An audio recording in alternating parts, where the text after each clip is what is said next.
Bloomberg Audio Studios. Podcasts, radio, news. Do you want to look at a number 7 or do you want to look at something else? Look at something else. Okay. The clear one. Yeah. Ooh, pretty. This summer, Dylan Brochar's 4- and 7-year-old daughters got hooked on a British cartoon that teaches kids about counting and math. One bird. Hello, bird. One tree. Hello, tree. The stars of number blocks are bright, playful characters built from stackable plastic blocks with faces and hands that bring them to life. They've captured the imagination of young kids everywhere, including Dylan's youngest daughter. She'll just sit and watch it, and she'll sing the song because 1 and 1 make 2, and another one is me. That's 3. It's calming for her. You can count on us with a number box. The characters from number blocks are licensed by an American toymaker, Learning Resources, which produces the line of toys.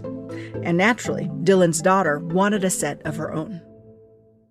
Like any other consumer would, I got on Google and found where to purchase them. And I think the cheapest set we could find, it was just a 1, 2, and 3 blocks. So 3 little tiny toys. It was, $20. And the smaller sets were $25, $30 each. The price gave Dylan pause. He and his family live in what he calls the cornfields of Indiana. As a 7th grade science teacher, Dylan keeps a careful watch on the family's spending. In June, Learning Resources raised prices on its toys by an average of 6%, which bumped most number blocks up by a few dollars. That may not seem like much, but for Dylan, who's seen costs of everything from groceries to toys climb this year, the increase was too steep. You're getting less stuff for the same amount of money. It's not in the budget to buy multiple sets of prices of toys that are, continuing to go up the same way everything is.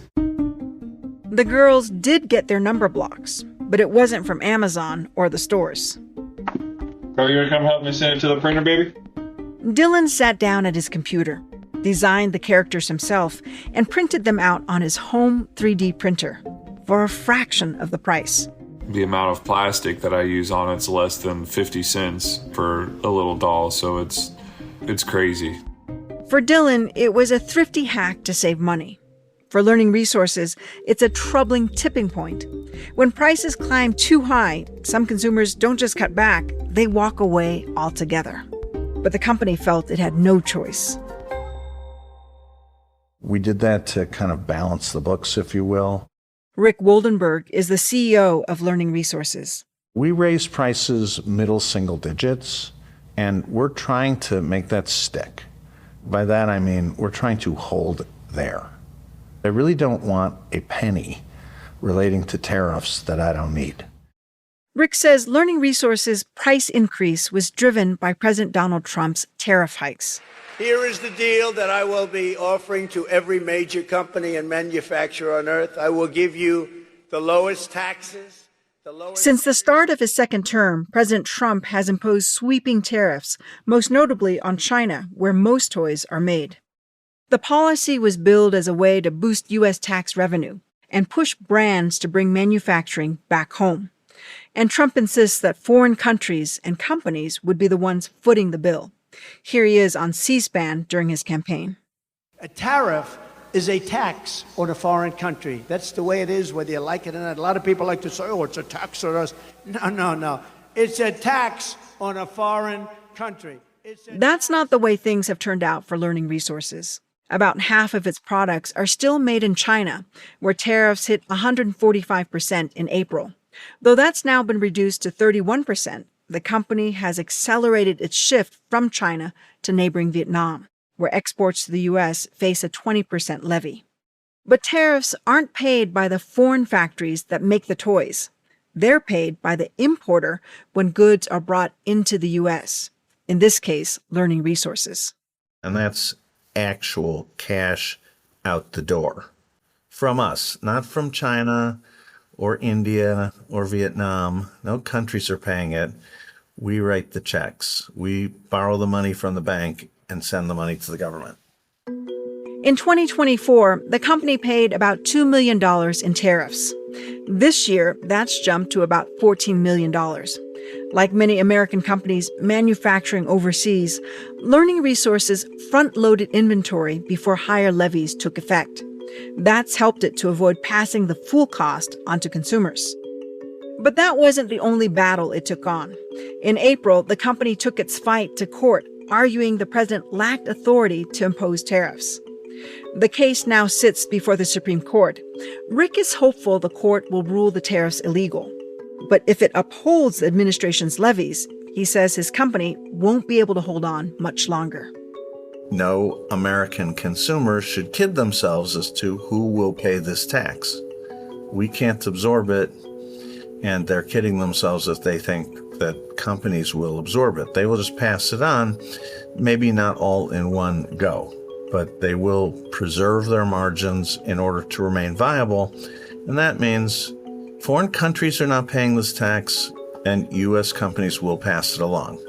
So you know who's going to pay it. You.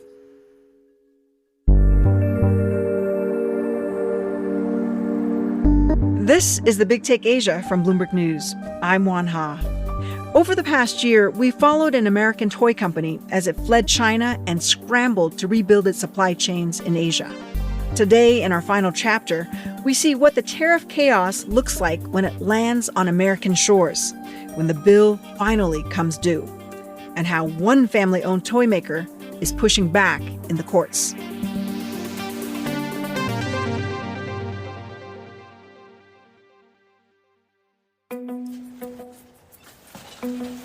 This warehouse is 356,000 square feet. It's about a half mile around on the perimeter. So if you walked along the wall in a circle, it'd be about a half a mile. Rick Woldenberg is taking us on a tour of what he calls his shiny penny in Vernon Hills outside of Chicago. It's a warehouse the company built 4 years ago, and it holds nearly all of Learning Resources' 2,000 or so products. When you order one of the company's toys online, Canoodle Puzzles or Botley the Coding Robot, chances are it will come through here. The space stretches out like a canyon. Conveyor belts crisscross the floor, while shelves stacked more than 30 feet high are loaded with pallets. On the floor, a worker moves through the aisles, pulling individual toys from the shelves and packing them into cardboard boxes that make their way through the factory. So if you see she's wearing a headset, so that's voice to pick, and on her arm she has a little display, and on her finger she has a scanner. And then she just scans the product, scans it out of its location, scans it into the box. As Rick shows off the plant's technology, he says he's frustrated by the Trump administration's narrative that companies importing goods into the U.S. are somehow bad actors that don't invest at home, and that if you tax those companies heavily enough, they'll be forced to build factories in America. Companies know that if they build in America, there are no tariffs, and that's why they're coming home to the USA in record numbers. They're building factories and plants at level. The main thing that the Trump administration is trying to accomplish with tariffs is to make those goods from overseas more expensive so that the companies rethink where they buy them from and source them in the U.S. if they can. Brendan Murray is Bloomberg's global trade editor. He spent much of the last year covering the trade war and its effect on global supply chains. He says in some cases, President Trump's tariff policies show signs of their intended outcome.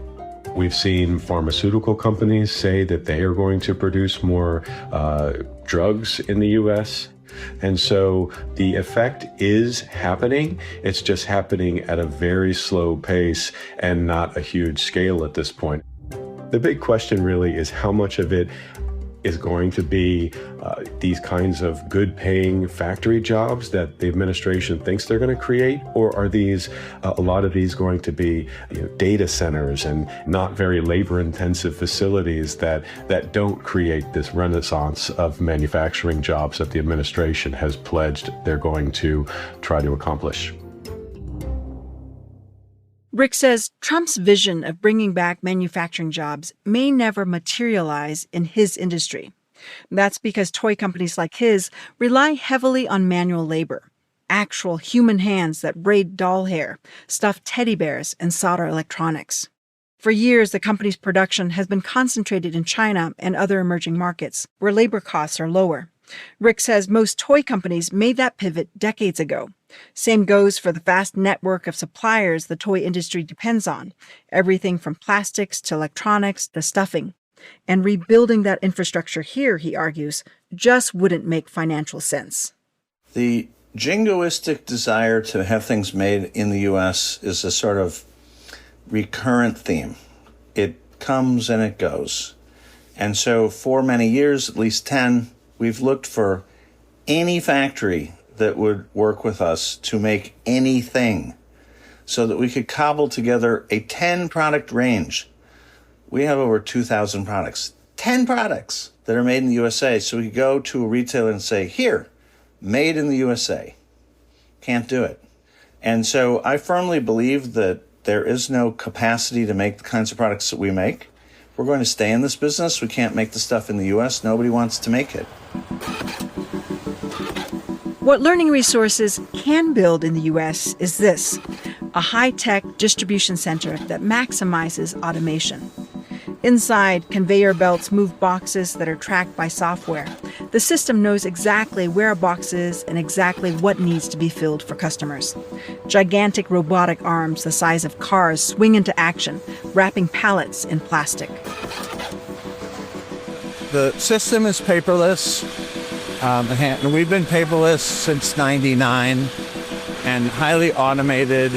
I'll show you this pick module here is for shipments of full cases. And though his warehouse doesn't make any toys, Rick says it still represents a huge investment in the U.S. that the White House unfairly dismisses. This building's not free. And the stuff that's in it is not free. And this is technology. And you know where this was made, of course? In the United States. And there's probably a dozen pieces of software here that are talking to each other. And guess where that comes from? This is a high-tech place. It's just not what they have in mind. But come on. Isn't this an encouraged activity? Isn't this good? These people have jobs. They're good jobs too, or else they wouldn't work here. Rick had plans to open an even bigger distribution center, doubling his footprint and adding scores of new employees. But those ambitions have been put on ice, as he's been forced to divert funds from developing new projects to paying tariffs. And Rick says the tariffs haven't just affected the company's plans to expand and innovate, they've also eroded its existing business. As he walks us through the factory, Rick says he and his team have had to make tough decisions about which products deserve space on the shelves. Some simply don't make the cut anymore. It's also a sacrifice of new revenue, because as your backlist declines, you want to bring in new products to create new revenue opportunities. It's innovation. Our customers want new product. You don't go into a toy store and say, show me what's old. Rick's decision to put new investments on hold while covering tariff costs first is one that many small and mid-sized firms face. Brendan says perhaps the biggest issue for companies big and small is the unpredictability of the policy. 50% on India, new levies on Vietnam, renegotiated tariffs on China. The officials that we have talked to would say privately it's been chaotic. It's kind of zigzagged back and forth between going full on with tariffs and scaling them back and creating carve-outs and exclusions. And so the end result, the administration would probably say, look, we have taken tariffs, which were essentially, rarely used at the beginning of the second Trump administration, to something that is now kind of an everyday tool that the president has used. The stock market has gotten used to it. And it's just a matter of this adjustment that small companies in particular are going to have to go through. In his shiny penny warehouse in Chicago, Rick says all of that disruption leaves him feeling like a nomad, moving from one country to the next in search of a safe harbor where tariff rates won't threaten his company's survival. We go from jurisdiction to jurisdiction, and no matter what we guess, it seems like it's wrong.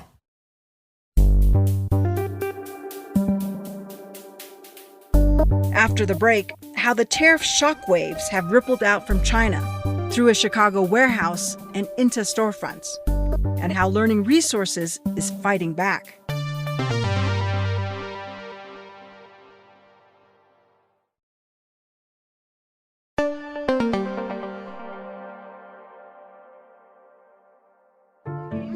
This one, I love this one. This is by Learning Resources, and I love this one. Kathleen Donahue owns Labyrinth Games and Puzzles in Washington, D.C.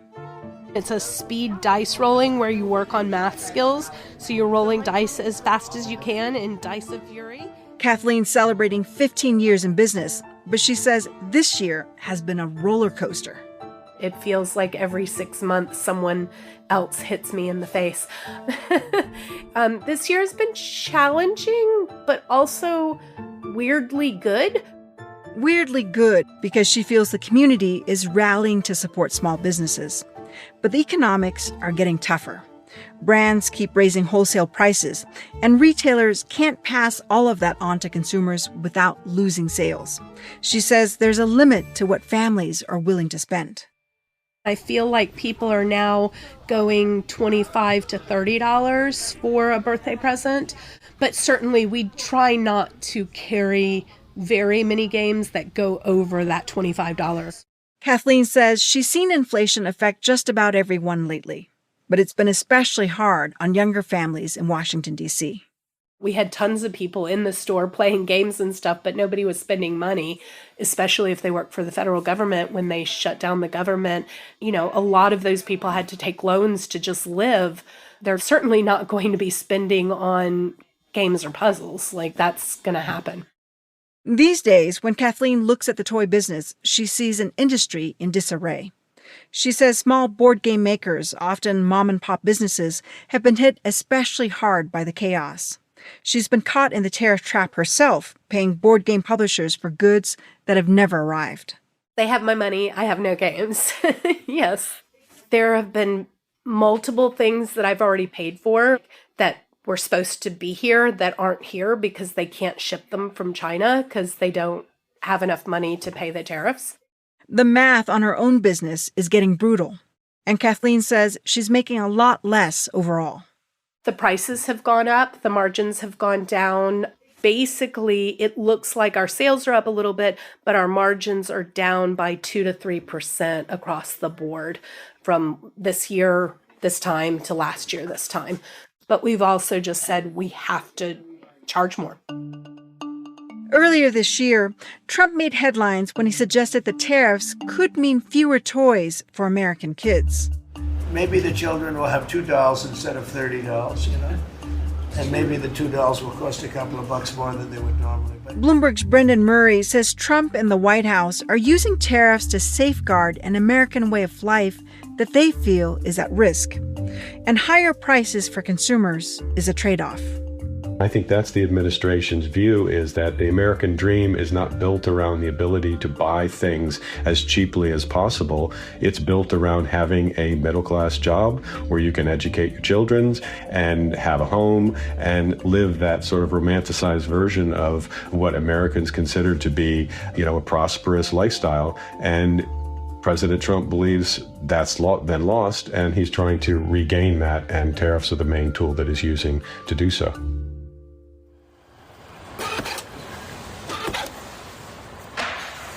Back at Learning Resources headquarters in Illinois, Rick Woldenberg says he also wants to preserve the American dream that began with his grandfather. His granddad started the business more than 100 years ago, and he and his children are running it.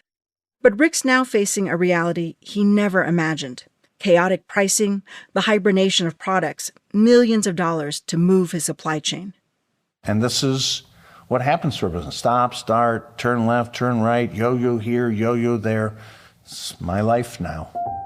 This April, Learning Resources sued Trump, arguing that the president doesn't have the constitutional authority to impose these taxes without congressional approval. Rick calls it taxation without representation. I was pissed. And the future of our company, you're talking about over 100 years of a family business, which I see in the context of providing jobs to thousands of people who live in the Chicago area since 1916 and having a substantial impact on the community I live in. It's like I was not going to passively allow this to be extinguished by politicians. And I thought this was unlawful, so I decided to sue. Suing the President of the United States isn't cheap. The legal fees are likely to total millions of dollars. And Rick's company is responsible for paying that bill. If Learning Resources wins, it could get a refund of millions of dollars in tariffs, money that could restart those canceled product lines. But if it loses... I can tell you that, in my opinion, that is a horrific outcome that every American should lose sleep over. It would affect people's faith in rule of law. And if you doubt rule of law, you also doubt whether your personal freedoms will be respected. And the whole concept of the country unravels. The global trade war has reshaped the world map, moving factories from China to Vietnam, India, and other emerging countries. But the shockwaves have also hit home in West Lafayette, Indiana, inside Dylan Bouchard's living room. Dylan's daughter has autism, and for her, toys like number blocks aren't just playthings. It's comfortable for her. I don't know if that makes sense, but like if she's overwhelmed, if she's, overstimulated, which is what happens to her oftentimes, like number blocks will like calm her heart rate down. Like she'll sit on my lap, I'll hold her, I can feel her heart beating slower. It's something she knows and she's comfortable with, and she's learning.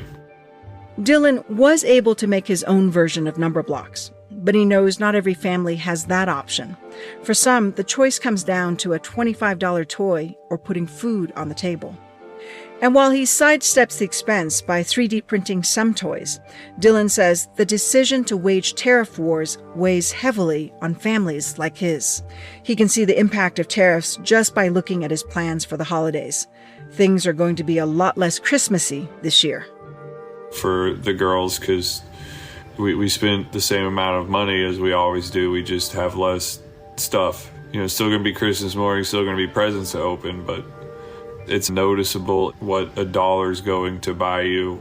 So it sounds like there's going to be less presents underneath the Christmas tree this year, even though you're spending just as much? Yeah, we didn't need to start a second ring around. There's no stacking. It's just it's a donut. So there's no third dimension to it.